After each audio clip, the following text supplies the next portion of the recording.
Hey everyone, how's it going? This is the Bald Metal Nerd coming at you with another vid. And you already know what this one's going to be because I'm guessing that you've read the title and looked at the thumbnail or whatever, so you have some idea.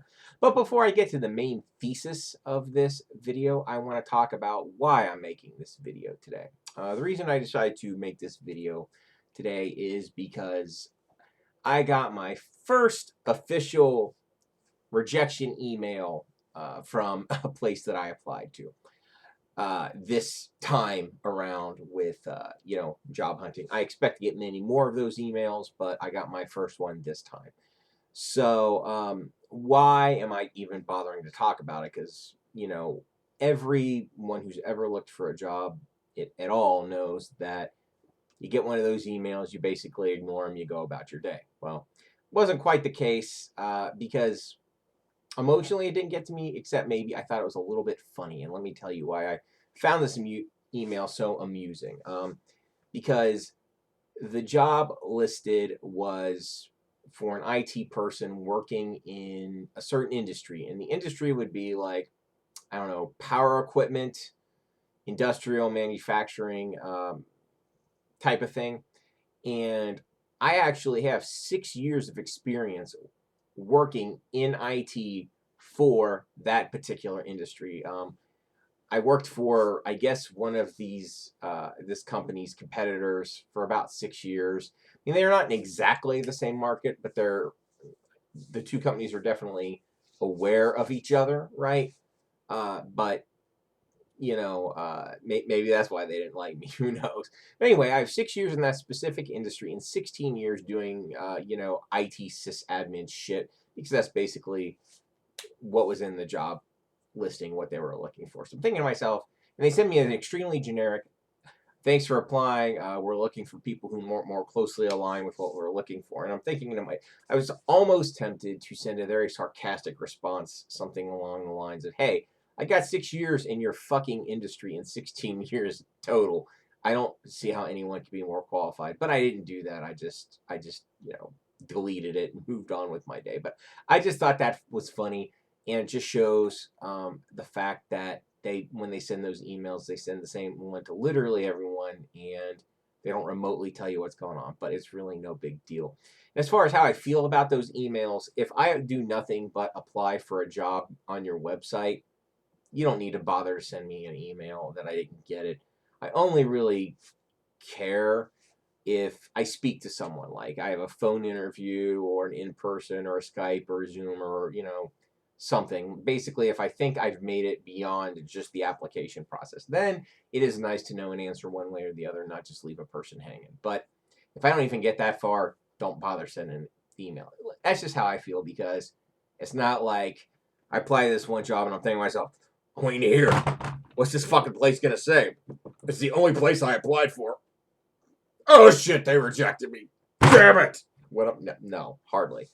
Uh, Anyone who's looking for a job is going to apply to many, many, many, many jobs, and whatever pops. Whatever doesn't. It's a numbers game, just like anything else. So anyway, that's pretty much all I have to say on that prelude. Sorry that ran a little long. So you're probably asking yourself, so why have you decided to look for a job now? Now I'm going to talk about how you know when it's the right time for you to look for a job. And it's different for everyone because it depends on your tolerance for what I would call unpleasant aspects of your job, or, how much you hate looking for a new job, yada, yada, yada. All these things are going to weigh into your factors for how much you do or don't want to find another job. So, anyway, uh, I have actually 4 reasons I'm decided to look for another job. Now, if you've been following me for a little while, you know I've only had this job for about 4 months. I started in July. I've only been looking for a job for about 3 weeks. And the reason I decided to start looking for a job is simply because of the fact that I knew right from the beginning that this job, number one, is pay. I could probably make maybe even double the amount of money that I'm making with the right opportunity, or even more. You know, So for me, just to hang around this job long term, I knew it wasn't going to happen right from the get go. Uh, so there's that. So money's a big motivator. Not the only one, but it's a big one.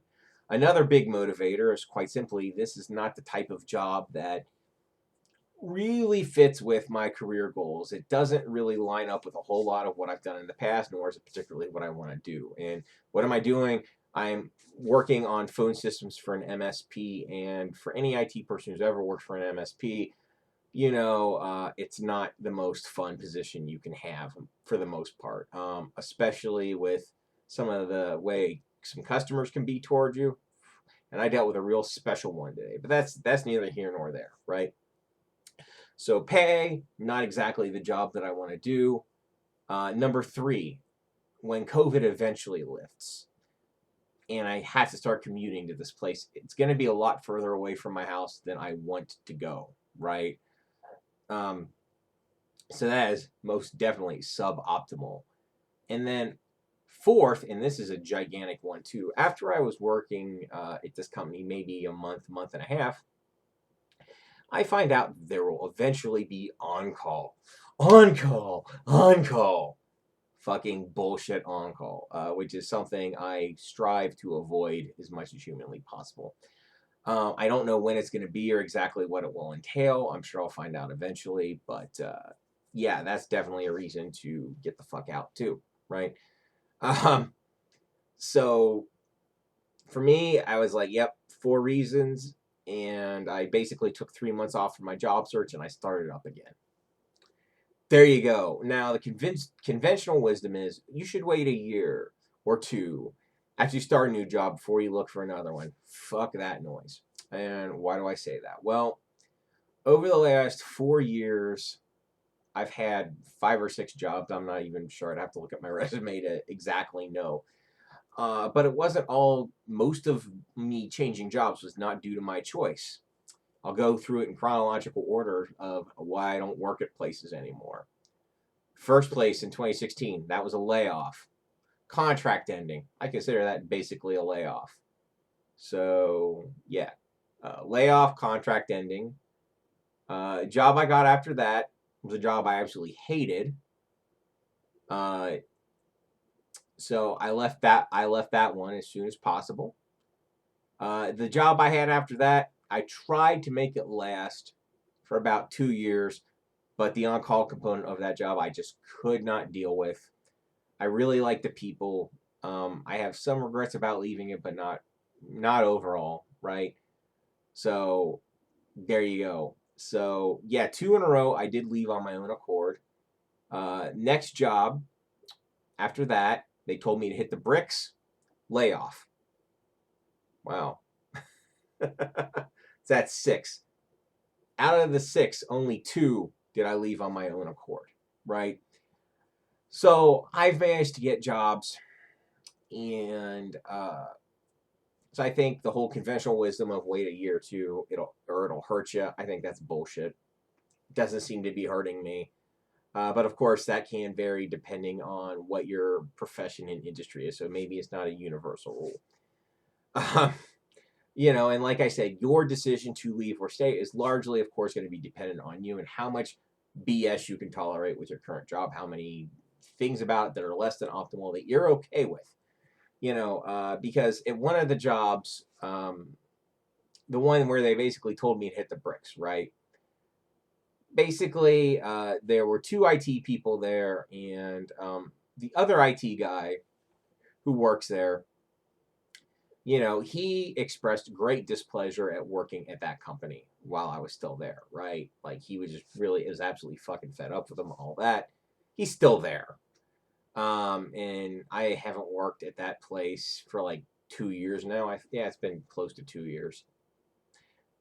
Or actually, I guess a little more than 2 years. I don't know. I'm losing track. So anyway, and he's still there. And I asked him what he's done to like look for a job, and he's like, "Well, I put my resume out there. Holy shit! If that's all you've done nothing. Because quote, when I put my resume out there, all that generates is a bunch of spam from fucking Indian marketers. It doesn't get you anywhere. yeah, I've never had good results just from putting my resume out there and hoping that something happens. You have to be very proactive. So apparently, for my friend at one of my former employers, the shit hasn't gotten bad enough for him to be like, I've got to get out of here. But whatever, like I said, everyone has their different levels of tolerance of pain and that, I guess. So really, you'll know when it's time to move on when you know, right? Uh, and one piece of advice that I can say is try to move on before you're forced to move on. If you're getting the feeling that you should maybe go somewhere else, do it before you get fired or laid off. Just a hint, you'll definitely thank yourself later on for it. So, how am I currently looking for a job? Well, the same way I always do. Essentially, what I'm doing is I'm checking certain job boards literally every single fucking day, right? Putting in my search terms that I always put in, and applying to jobs that I think that will be good. And how do I pick which jobs do I think will be good? It's largely guesswork, sadly, because um, almost no job listings put salary ranges in the listing, right? It's just most of the time it's not there. So I apply to jobs that just look like they might pay more than what I'm making now. Of course, I have no way of knowing that for sure. And that look like that I'm qualified for. And if there's any mention of 24/7, 365 on call or regular after hours, I move on. Now, as far as after hours go, I am definitely willing to do it, for like, say, projects, right? Like anyone who's worked in IT, if you're installing like a new critical piece of network hardware or a new server or rolling something out new that's going to affect the entire company, absolutely, you do that outside of business hours. But that is a much, much, much different animal than getting a call at 2 a.m. because the internet connection at the company went down. You know, uh, two entirely different animals. One, I don't mind at all. The other one, I can't stand. It's the unexpected calls, by the way, that I can't stand. So that's basically how I feel about it, and I just avoid jobs that have those types of you know uh, language in the listings. And um, when I go through the interview process, I make sure to ask that question as well. So, what do I expect my results to be? I'm not sure. I don't know how long it's going to take me to find a job, especially with the COVID economy. They're saying that the IT job market might bounce back by spring of next year. And if that's what it takes, that's okay. Because there are some things about my current job that I really do like, and I will probably talk about that in a separate video. So I can survive at this job for a while. If I have to do this job for 1 year or even 2 years, it's not the end of the world because eventually I'll get a job that I want. And we'll see. Um, that's basically it. I hope you guys enjoyed this. I hope this was somewhat informative to you and entertaining.